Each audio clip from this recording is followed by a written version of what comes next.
Welcome to the Dixon Realty second quarter of 2025 Reno Sparks market update. We're going to start with a national graph from the National Association of Realtors, just for some context of kind of what's happening countrywide. That's also in effect here locally.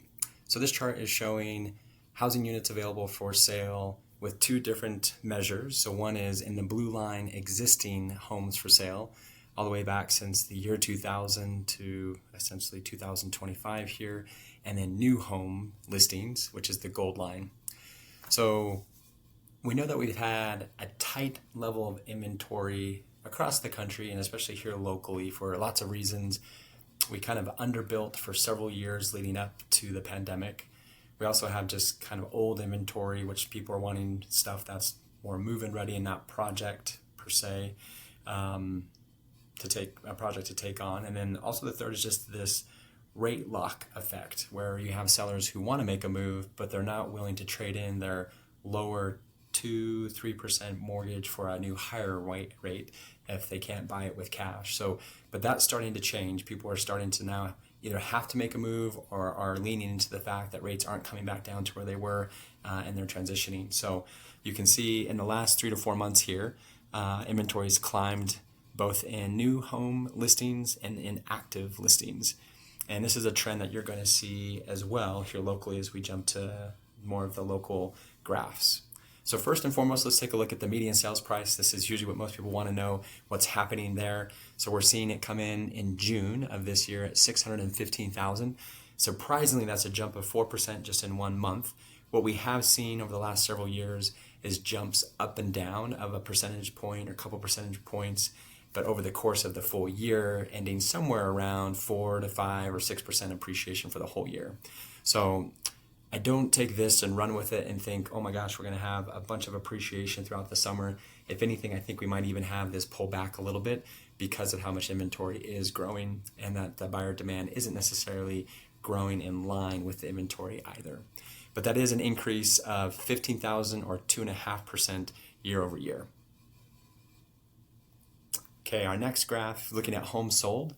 So we had 469 for the month of June compared to 436 last month. So that's an increase of 7%. Historically, we usually do see more homes sell as we go from late spring throughout the summer, and then it kind of pulls back. The context that I do want to give, though, is what was this in more of a balanced or normal market? And when you go back to the years of 2018 and 2019, we saw that typically we would get into the 600 range in the summer months. Now we're only in the mid fours. So that demand is not normalizing quite yet like it used to be pre-COVID. Even in the years of COVID, you can see we'd get as high as 650 in June of 2021. So we're definitely far off from those highs, but we're not selling as much as we used to. And so that's just showing that, again, buyer demand is still in check. And really we chalk that up to, for the most part, affordability. Median home price being where it's at on top of where rates are at. I just don't think we'll have more buyers jumping in anytime soon until rates start to decline and making that monthly payment a little bit more affordable. For new contracts, this is what's showing us for upcoming months how things are looking. We did have an increase from last month to this month from 341 to 435, so a 27% increase. That's excellent, but still not breaking out of this trend of between kind of low threes to low fours. And so you're not going to be able to get to the 500, 600 homes sold in the summer months like we used to if new contracts continue to be kind of in that low 3 or 4 range. So again, buyer demand here you can see is still in check. New listings, we did curtail just a tiny bit month over month, down 2%, but up from June of last year, 8%. And you can see that typically new listings, kind of like demand, usually spikes sometime in the summer months, kind of that June, July point in most years past. Now, active inventory, here's where the real story lies. To see that month over month, we've had an increase in our inventory, now reaching a level of 1,143 homes. This is where we're starting to see the balanced market take place, having inventory back to the 2018, 2019 levels, but not having demand of 500 or 600 homes being sold in a summer's month means that things are going to be slower. So coming into a balanced market, more inventory, buyers have more options. They will take more time to look at things. you potentially will have just less showings overall, as there's just a lot more options out there. And sellers will probably have to negotiate a little bit more through these summer months than they used to in the last 3 or 4 years. So just something to take into account. Lastly is our days on market. I would expect that this would start climbing, and it did this past month, from 70 to 78 days. Again, with more inventory and demand not tracking with that inventory means that it'll just be a slower paced market. That doesn't mean that the market's crashing by any means. That just means that, again, we're balancing out. And as that balances out, things just move slower.